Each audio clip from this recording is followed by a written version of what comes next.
Welcome back. Today I'm going to actually start on this piece and I'm going to take you with me right through that whole beginning process.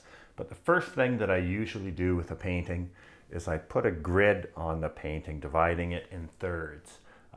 So those of you who have watched my composition series, you'll know that the law of thirds is a very pleasing way to divide the shape. But that also helps me when laying out the actual image. So here's the photo that I'm going to be working from. This is also the photo that I worked from for the last painting, and you can see I've drawn the thirds on the photo as well, and that just helps me. I work really hard on Photoshop in terms of cropping my images and doing all the color alterations and everything to get what I think is a really good image. Not necessarily a great photograph, but a great image to work from for a painting. And so the one thing I want to make sure of when I transfer that design to the canvas is that if everything in the photo is where I want it to be, that I do that accurately, or if I want or need to move things from where they are in the photo to where they'll be more pleasing, that I can do that accurately as well. And so having that 3x3 grid on the photo and then on the canvas, that just helps me kind of make sure that if I'm moving things, I know I'm moving them, or if I want them where they are, I put them where they are. And I'm going to lay the final line out here. And what I'm using is an old hog bristle brush that's been worn down to just a tiny little nub, and then just using some fluid acrylic. And I've already marked on here with fluid acrylic the little dots of where I want the line to go. But these worn down brushes, these are also the ones that I use to paint branches. And I'll actually use these in part of this painting to do the line work as well. These little worn down nubs are great anytime you want to almost just like draw on the canvas. And so there's the final line in the dividing it in thirds vertically and horizontally. Now I've tried all kinds of different ways. I used to do it in pencil, and I've tried doing it in various colored markers as well. The problem that you can have is graphite is really, really persistent. It can bleed through the acrylic and actually then bleed through into the oils. And same with some of the markers, if you use them, then you end up seeing that line in the finished painting. Whereas when I do this, and this is just in a purple, it's the same purple I use when I'm blocking in the birch trees. It's kind of a faint line, but it's also, there's no dye or anything in it that's going to seep through into the top layer of the paint.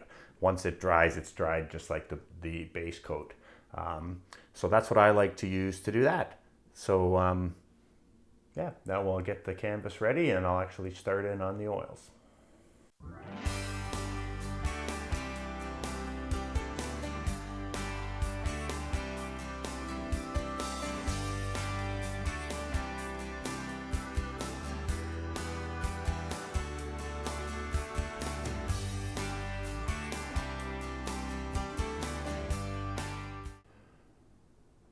Okay, so I'm ready to start this painting.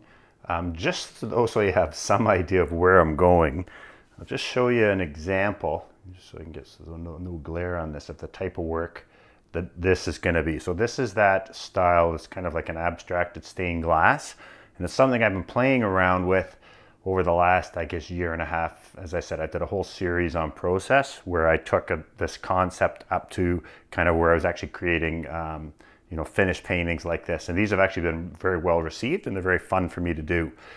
So I'm going to be painting that same birch scene that I just completed, but in this style.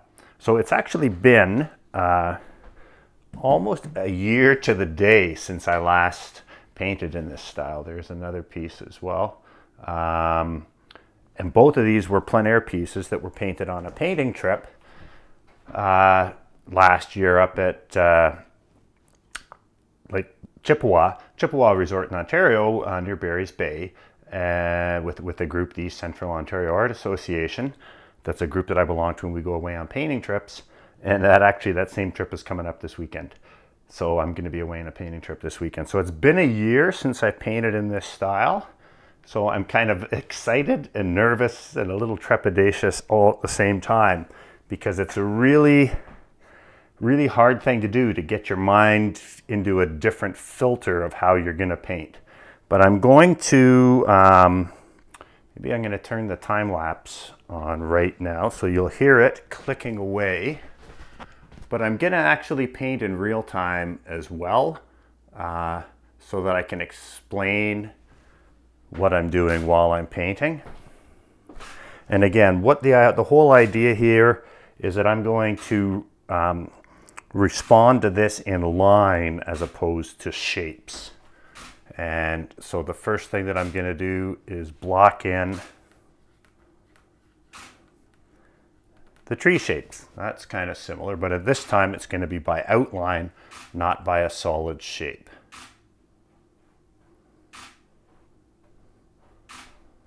And I'm pretty happy with the composition in the photo, and it seemed to have worked fairly well last time.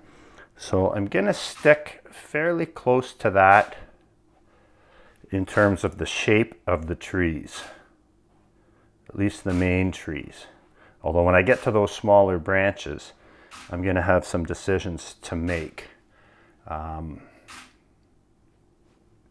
And let's change this a little bit let's just change it. Let's make this birch tree a little thicker than the one was in the other painting, just because I don't want them to be too similar. I've realized after several times of doing these kind of things that the more I can simplify some of the shapes, the better off it might be in the long run. And I haven't decided where I'm going to put the sun in this one, except I don't think I want the sun in the same place as it was in the other one. And also, let's move the birch tree in front of those hardwood trees for this piece. Again, just to change it up a little bit.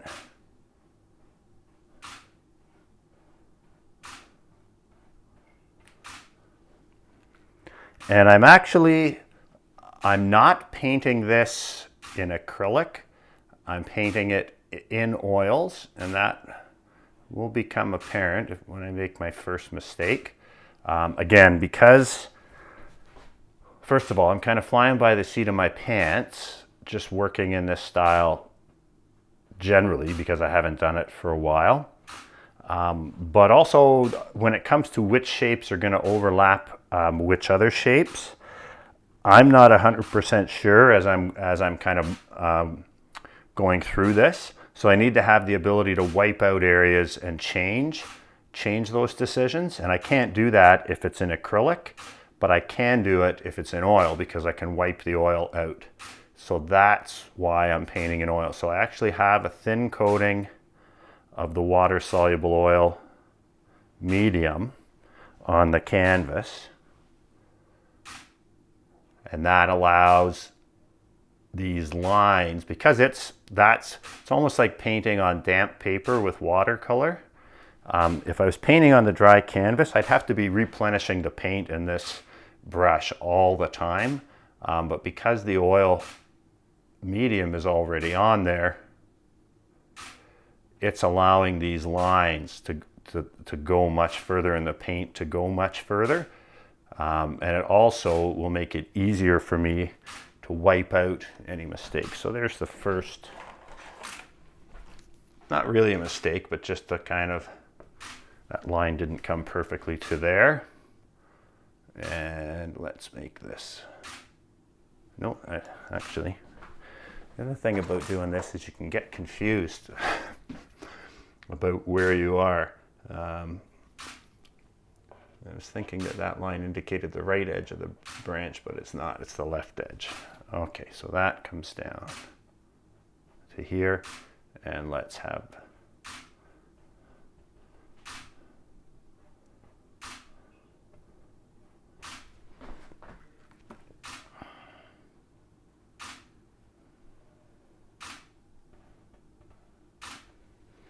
Now, one thing when it comes to painting trees and branches in general, it might be obvious or self-evident, but based on the number of bad trees I see in other paintings, it isn't.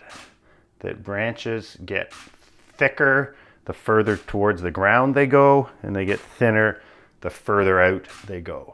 And so that's, once I've drawn the first line of the edge of a tree, then I really want to make sure that I'm making that, the other side of it, continue to get thinner as it goes out towards the end, or thicker as it comes towards the ground.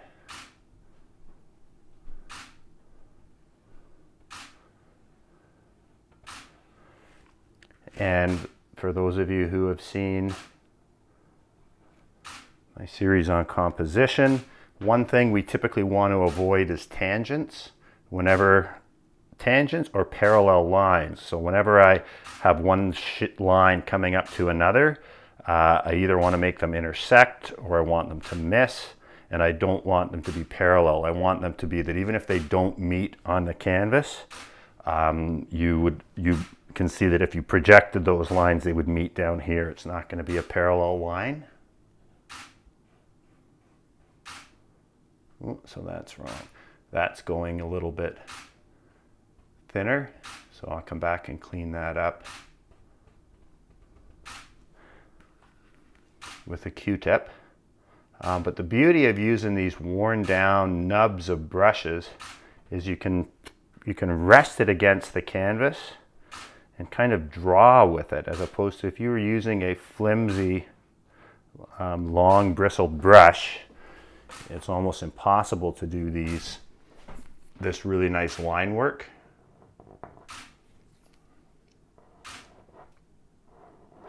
So using the right tool is half the battle. And let's clean that up too. I think you guys have heard me before say that, when you make a mistake, clean it up right away if you can. That just saves you having to go and clean up all kinds of mistakes down the road. Actually, there's another branch that comes in here.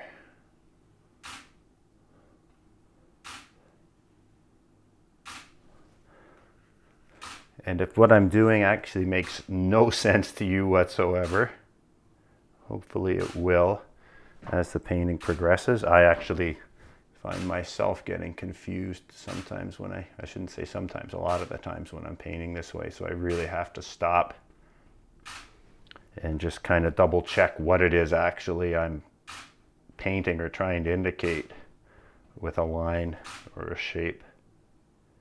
But basically all I'm doing now is just laying out the tree shapes. But the one thing, because I'm going to fill in the areas in between the lines with color, I can't do those real thin, spindly branches like I had in the other one, because there's no room to put any color in there. And so that's something I'm going to have to resolve in terms of some of those narrow branches. There might actually be some branches that are just thin lines, but I'm not sure yet how I'm going to resolve that. That's the other thing about painting in general, is you don't have to be sure about how you're going to resolve everything. All you have to do is make each thing that you're doing now a good shape. But again, you need to know compositional theory to be able to make a determination, is something a good shape or not a good shape. So I highly recommend spending the time to make friends with composition and to master it. Because if you don't have a reason why you're changing something from the way it appears in the photo, or even if you should change something from the way it is in the photo, or just leave it the way it is, if you don't have a sound grounding in composition to make that determination, then you're just guessing. And then the only way that you can create a great painting is if every single time you guess right. And there are literally millions of decisions to be made in every single painting. So the odds of you guessing right every single time are pretty slim. So again, composition, if you think of it like music, composition is actually writing the actual song, and then painting it is actually singing it. You want to be singing good songs to start with, to have a chance, and that is composition. So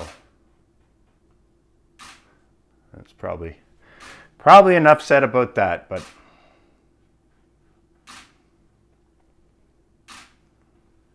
I just cannot speak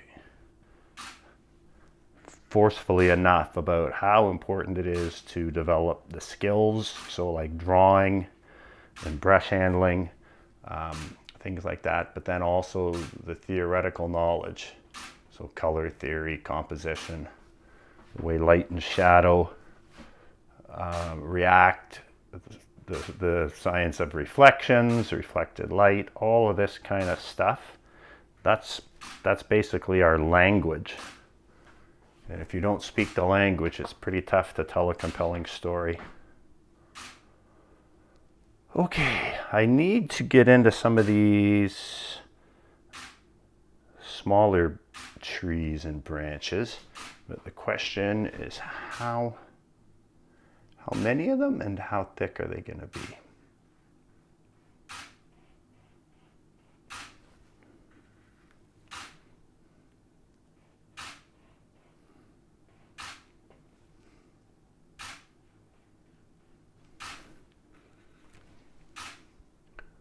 And when I'm not talking, you can probably see the smoke coming out my ears because I'm really thinking.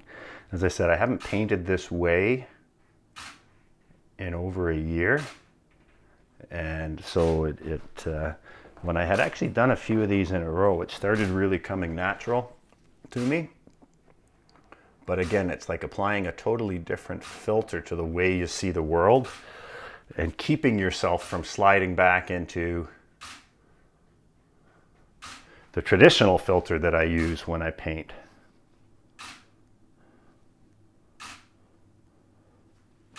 Okay, I think I am going to...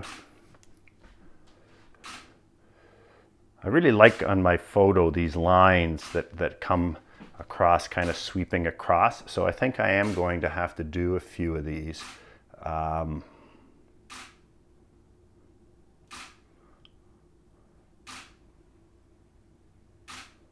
But I think I'm going to really simplify this kind of lattice work that was such a big part of the other painting,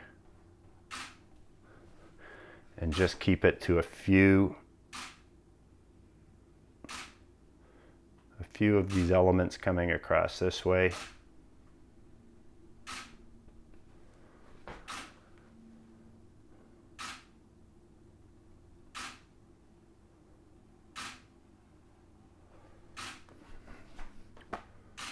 Okay.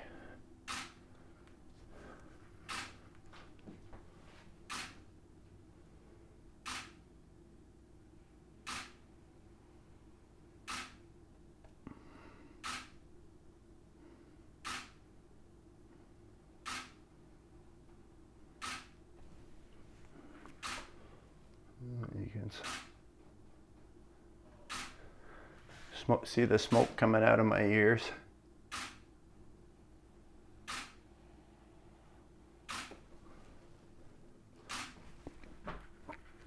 So this has a very cartoony look at this stage.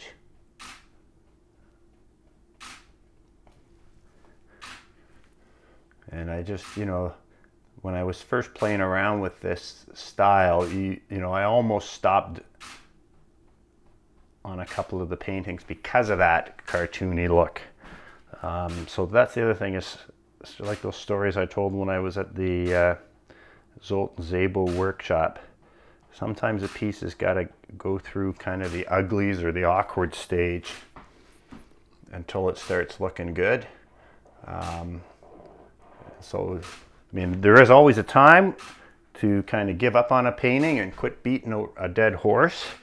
But there's also something to be said, especially when you're in process mode, for just like riding it right to the end and not giving up until you're 100% sure it's not going to work. And then when you've reached that decision, then fine, put it away.